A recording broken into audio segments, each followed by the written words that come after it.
ಅದೊಂದು ಕಾಲದಲ್ಲಿ ಆ ಊರು ಕಲರವದಿಂದ ಕೂಡಿತ್ತು. ದಿನ ಬೆಳಗಾದ್ರೆ ಗ್ರಾಮಸ್ಥರು ತಮ್ಮ ಕೆಲಸಗಳಲ್ಲಿ ಊರೆಲ್ಲ ಓಡಾಡ್ತಿದ್ರು.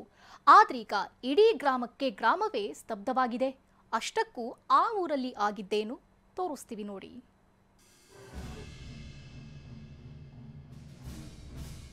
ಮಕ್ಕಳ ಕಲರವ ಇಲ್ಲ, ದೊಡ್ಡವರ ಓಡಾಟ ಇಲ್ಲ. ಊರಿಗೆ ಊರೇ ಖಾಲಿಯಾಗಿದೆ. ಮನೆಗಳಿಗೆ ಬೀಗ ಬಿದ್ದಿದೆ. ಊರಿಗೆ ಯಾವ ಮಹಾರೋಗವೂ ಆವರಿಸಿಲ್ಲ, ಗಂಡಾಂತರವೂ ಎದುರಾಗಿಲ್ಲ. ಭೀಕರ ಬರ ಊರನ್ನೇ ಖಾಲಿಯಾಗುವಂತೆ ಮಾಡಿದೆ. ಭೀಕರ ಬರ, ಕೆಲಸ ಇಲ್ಲದೆ ಸಂಕಷ್ಟ. ಗುಳೆ ಹೋದ ಜನ, ಊರಿಗೆ ಊರೇ ಖಾಲಿ.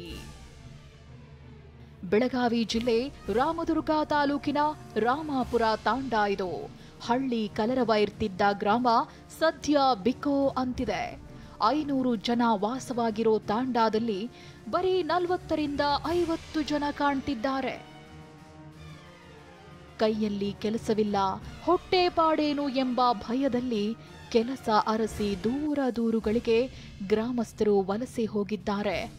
ಈ ಬಾರಿ ಮಳೆ ಕೈಕೊಟ್ಟಿದ್ದು ಭೂಮಿ ಬರಿದಾಗಿದೆ. ಬರಗಾಲ ಆವರಿಸಿಕೊಂಡಿದೆ. ಕೃಷಿ ಕೆಲಸವೂ ಇಲ್ಲದಂತಾಗಿದೆ.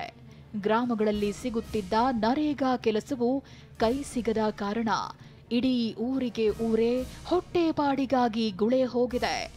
100 ಕುಟುಂಬಗಳು ವಾಸ ಮಾಡುತ್ತಿದ್ದ ಗ್ರಾಮದಲ್ಲೀಗ ಕೇವಲ 40 ರಿಂದ 50 ಜನ ಮಾತ್ರ ಬದುಕು ಸಾಗಿಸ್ತಿದ್ದಾರೆ. ಹಿಂಗಾರಿ ಮಳಿ ಈ ಸಲ ಇಲ್ಲೇ ಇಲ್ರಿ. ಏನ್ರಿ ಬರಿಗಾಲ, ಒಟ್ಟ ಮಳಿ ಇಲ್ಲ ಏನ್ರಿ. ಅದರ ಸಮಸ್ಯೆಗಾಗಿ ಎಲ್ಲರೂ ಕೂಡಿ ಜನರು ಅತ್ತಾಗ ಇತ್ತಾಗಟ ಓಡಾಡಾಗ ದುಡ್ಕೊಂಡು ತಿನ್ನಕ್ಕೆ ಹೋಗ್ಯಾರ್ರಿ. ನೀರಂತೂ ಬೋರ್ ಬಿದ್ದವ್ರಿ. ಆದ್ರೆ ನಮಗೆ ಅನುಕೂಲ ಇಲ್ಲ, ಇಲ್ರಿ. ದುಡಿಯಾಕ ಕೆಲಸ ಇಲ್ಲ. ದುಡಿಯಾಕ ನಾವು ಇನ್ನು ಈ ಸಲ ಮಳಿ ಆಗಲಿಲ್ಲ ಅಂದ್ರೆ ನಾವು ಸಹ ದುಡಿಯಾಕೆ ಹೋಗುದ. ಬರಕ್ಕೆ ನಲುಗಿ ಗಂಟು ಮೂಟೆ ಕಟ್ಟಿಕೊಂಡು ಮಕ್ಕಳು ಮರಿಗಳನ್ನ ಹೊತ್ತು ಜನ ಗ್ರಾಮ ತೊರೆದಿದ್ದಾರೆ. ಚಿಣ್ಣರ ಚಿಲಿಪಿಲಿಯಿಂದ ಕೂಡಿರುತ್ತಿದ್ದ ಶಾಲೆ ಕೂಡ ಮಂಕಾಗಿ ಹೋಗಿದೆ. 70 ವಿದ್ಯಾರ್ಥಿಗಳ ಪೈಕಿ ಕೇವಲ 15 ಮಕ್ಕಳು ಮಾತ್ರ ಶಾಲೆಗೆ ಹಾಜರಾಗ್ತಿದ್ದು ವಿದ್ಯಾಭ್ಯಾಸಕ್ಕೂ ಕೊಳ್ಳಿ ಬಿದ್ದಿದೆ. ಪೋಷಕರೊಂದಿಗೆ ಮಕ್ಕಳು ಕೂಡ ಗುಳೆ ಹೋಗಿದ್ದಾರೆ. ಗೋವಾ, ಮಹಾರಾಷ್ಟ್ರಕ್ಕೆ ತೆರಳಿದ್ದಾರೆ.